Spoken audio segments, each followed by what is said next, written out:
Paywalling basic features and stuff that once upon a time used to be standard for video games is becoming more and more of a common practice. And that is precisely what we're seeing with Metroid Prime 4 Beyond.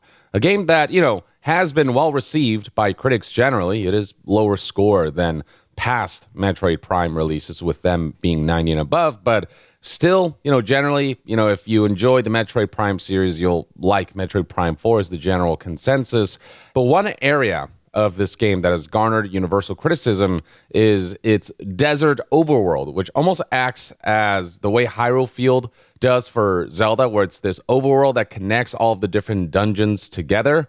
But the overworld of Metroid Prime 4 in particular has been criticized for feeling a bit barren, a little out of place for what is the Metroid Prime experience people know and love. Aside from the desert segment being aesthetically just not as compelling as it could have been, there's also the fact that acoustically, there's just not a whole lot going on. Here's Andre, for example, saying, "I genuinely think the desert would have been at least 3 times better if they had put some banging music behind it, but it just feels so vapid," and you can hear that for yourself.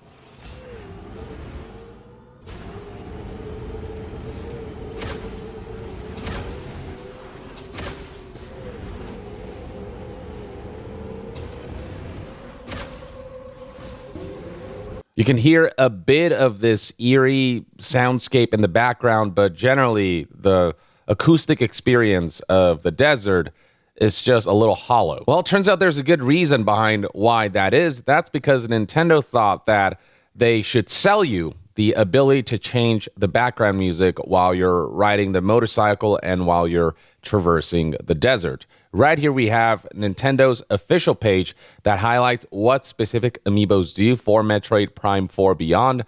These are the Amiibos in question, the Cyrex one, the Samus and Viola one, and the regular Samus one. And this, controversial aspect concerns this specific Amiibo, just the Samus one. It says right here that when you touch the Amiibo of Samus, Metroid Prime 4 Edition, you can now change the background music when riding Viola in Soul Valley. And for those who haven't checked prices, the Samus Amiibo required to unlock the radio functionality or the ability to add and change background music as you're traversing this barren desert is $30. So that's $30 on top of the $70 that you pay for the base game, the Switch 2 version in particular. We're talking about $100 to be able to enjoy this feature from the outset. And the thing is, the ability to add background music to this desert overworld does make a huge difference. It just makes the vibes a lot more exciting than the barren soundscapes we hear in the original video we saw. So for example, here's an example of somebody putting on a soundtrack through this radio feature.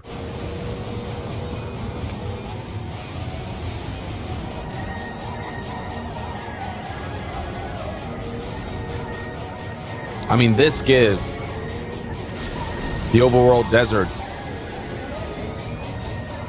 so much more thrill and epicness and personality than if we go back to that original clip.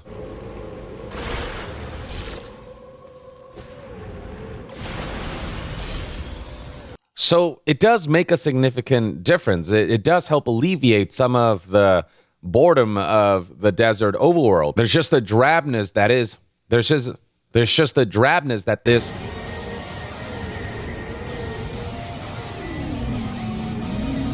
absolutely does help alleviate. Now, it is worth highlighting that people have pointed out that you can actually unlock this feature, but that's only after you have done 100% logbook scans, which is basically endgame stuff. So while this feature can technically be unlocked in-game, the requirements are so significant and stuff that you can only achieve in the endgame that by the time you unlock this feature, you'll basically have played the entire game, making the in-way game to unlock this feature just kind of moot, and the only way to play with this feature intact from the outset is to purchase the $30 Amiibo. And with the ability to have background music in an environment being a basic feature of video games, this just feels incredibly stingy on the part of Nintendo.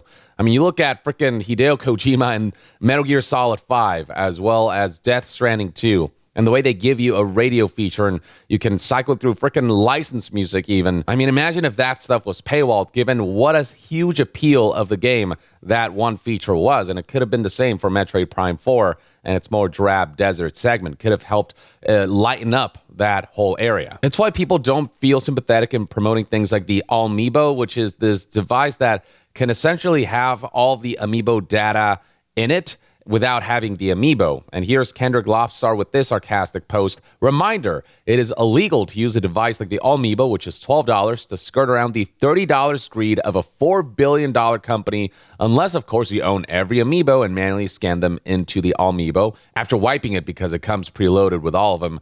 You should never do this. You can feel the winks and nudges right there. But yeah, I mean, this whole topic has gone kind of viral with Luke Stephens highlighting the absurdity of this, the fact that they locked music while riding through a desert behind a $30 paywall. Am I missing something that makes this not insane? I don't think he is. This has garnered 4.7 million views and over 21,000 likes as of the recording of this video. And the thing is, this is not the first time that Nintendo's pulled something like this. Recall that with another Metroid game, Metroid Samus Returns, they locked the fusion mode difficulty behind this specific Metroid amiibo. That game does have a hard mode, but there's a mode even above that called fusion mode. But the only way to access the most difficult mode for this game is through this amiibo. It is a basic feature, a difficulty mode, a feature that was stripped from the game and then sold back to you through a toy that not everyone will want. And there are plenty of topics out there of people discussing some of the worst implementations of amiibos via forums like Reddit, where folks are highlighting how Mario Party 10, Animal Crossing Amiibo Festival, and Metroid Samus Returns are some of the most infamous examples of just straight up paywalling significant features or basic features that once upon a time were assumed to be just a standard element of a video game behind a paywall. And I mean, plenty of people are enjoying Metroid Prime 4 overall, but that is definitely one aspect that has been a stain for this game. And it's really unfortunate. And this is something that we don't want to normalize. We don't want to let this be something companies get comfortable with, because next thing you know, they'll be stripping more and more things from the base game so they can sell them back to you as, premium features for additional cash, when that stuff should have been part of the title's launch. And it might encourage other companies to do the same.